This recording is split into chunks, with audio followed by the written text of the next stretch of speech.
Welcome to On the Run with Run Girl. Today we have our special guests, Run Girls Vonnie and Lauren, who will sit down with us to unpack the mental side of running and also the importance of finding balance between your mental and physical health. Enjoy.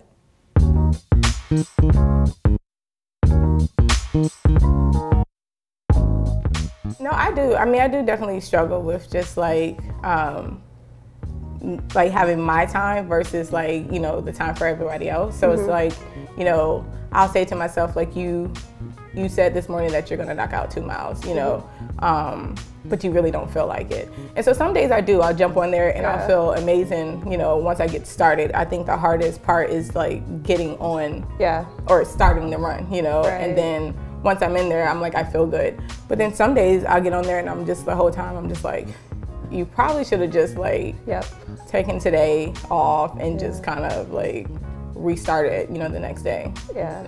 I definitely have negative self-talk, and then I'm just I either don't run at all, or or I'm just what's the alternative? Sit and watch TV. Let me just do something. Yeah. Even if it's just a mile, let me just see what it feels like, and then once I start, that's when I feel a little better.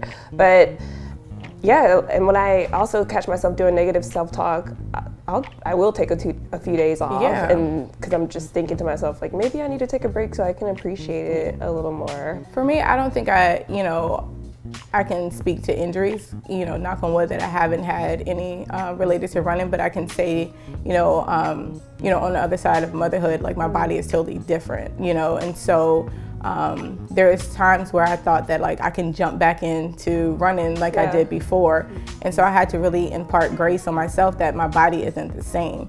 And so where before I used to just look at my pace and just kind of get either hype about it or down because my pace is in certain thing, I had to really remove that from my mind, post having kids, and say if you're running and you're moving, you're doing good. And so I really had to listen to my body and kind of let that lead whatever my workout's going to be. I think I've learned to be good with bad days. I don't think that I've always been okay with bad days. But what I would say to other runners, that fall on bad days or have, hard runs, is that, again, give yourself grace, understand that you do have bad days, understand you will have good days, and I would say live in both of those. And if it's no issue and it's just a bad run, it's a bad run. And I've also, so on my watch, it'll tell me, I guess based off of the other runs that I've done, it'll tell me how that run went. It'll tell me, oh, you're maintaining, or it's a productive run. And then I get, this run was unproductive.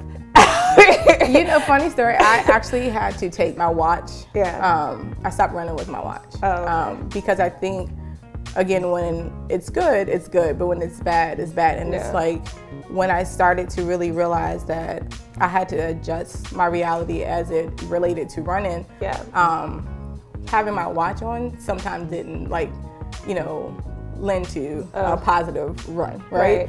Because I'm looking down and I'm dag, it's been an hour and I've only gotten this far. Lord, it's been this pace, and I feel like I've done more. So what I've started to do is just take it off and let the run be what it is. Obviously, I don't think that may be forever, but again, my reality has shifted, and then one part of me giving myself grace is just to do it without any expectations around it. And I think the watch made me build expectations that at that time I just couldn't live up to, or that I didn't want to live up to. But I think having it, I would probably die if they was this run is horrible. I would be I'm sure it is, but I'm not comparing myself to the previous run, I'm just running. I'm just having that moment where I'm just, in that run and letting it be what it is.